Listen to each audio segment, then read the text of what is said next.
আজকের ভিডিওতে আপনারা দেখতে পারবেন লুডো লাইভ অ্যাপসে কিভাবে আপনারা ম্যাচে অংশগ্রহণ করবেন এবং কিভাবে আপনারা ম্যাচ খেলবেন। এর সম্পূর্ণ প্রসেসিংটি খুব সহজভাবে আপনাদের ধাপে ধাপে দেখিয়ে দেওয়া হবে। আপনারা যদি লুডো লাইভ এর হোম স্ক্রিনটির দিকে লক্ষ্য করেন, এখানে আপনারা আপনাদের গেমিং ব্যালেন্স সহ আরো দুটি লুডো গেমিং মোড দেখতে পারবেন।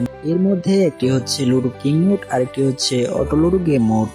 আপনি যদি লুডো কিং মোডটি থেকে ম্যাচে অংশগ্রহণ করেন, তাহলে আপনাকে ম্যাচ খেলার জন্য লুডো কিং অ্যাপসটি ব্যবহার করতে হবে।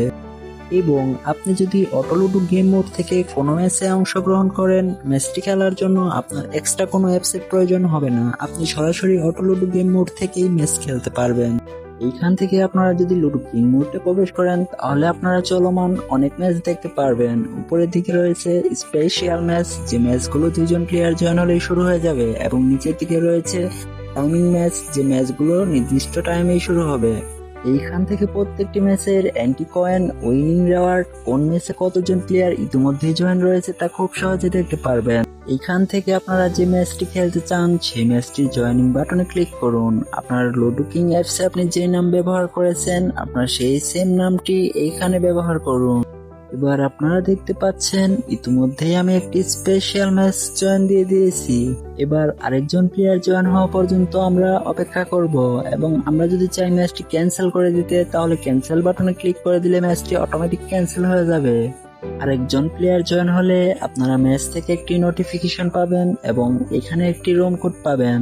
দেখতেই পাচ্ছেন আমার ফোনে একটি নোটিফিকেশন চলে আসছে।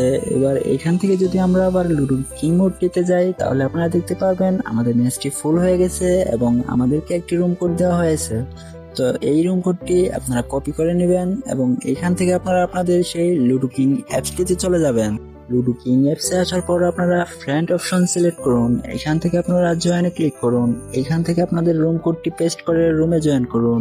এবার উভয় প্লেয়ার ম্যাচে আসা পর্যন্ত একটু অপেক্ষা করুন। উভয় প্লেয়ার ম্যাচে চলে আসলে ম্যাচটি অটোমেটিক স্টার্ট হয়ে যাবে। এরপর আপনি আপনার নিজের মতো করে খেলুন।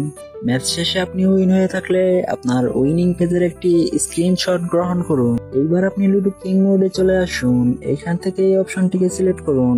এখানে আপনি আপনার সেই স্ক্রিনশটটি প্রদান করুন। এখান থেকে এরপর আপনি সাবমিট করুন।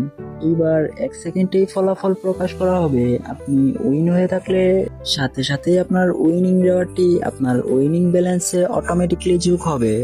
আপনার উইনিং ব্যালেন্সে 150 কয়েন হলে আপনি খুব সহজেই বিকাশ নগদের মাধ্যমে তুলে নিতে পারবেন। আর ম্যাচ জয়েন করার আগে অবশ্যই আপনার গেমিং ব্যালেন্সে কয়েন অ্যাড করে নিতে হবে। আর কয়েন কিভাবে অটো ডিপোজিটের মাধ্যমে আপনার গেমিং ব্যালেন্সে অ্যাড করবেন সেটা যদি বুঝতে না পারেন, আমাদের এই গাইড ভিডিওটি অবশ্যই দেখে নেবেন। এবার অটো লুডো ম্যাচগুলো আপনাদের দেখিয়ে দিই। এটি কিন্তু খুবই সহজ।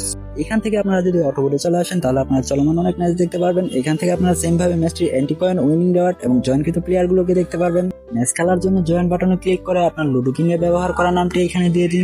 আপনি জয়েন হয়ে গেলে আপনি এখান থেকে ব্যাক দিয়ে দিন এবং আপনার বিপক্ষ প্লেয়ারের জন্য অপেক্ষা করুন। আপনার বিপক্ষ প্লেয়ার জয়েন দেওয়ার সাথে সাথে আপনার কাছে এরকম একটি নোটিফিকেশন চলে আসবে। এবার আপনি আবার অটো বোর্ডে চলে আসুন এবং এইখান থেকে আপনারা প্লে অপশনে ক্লিক করুন।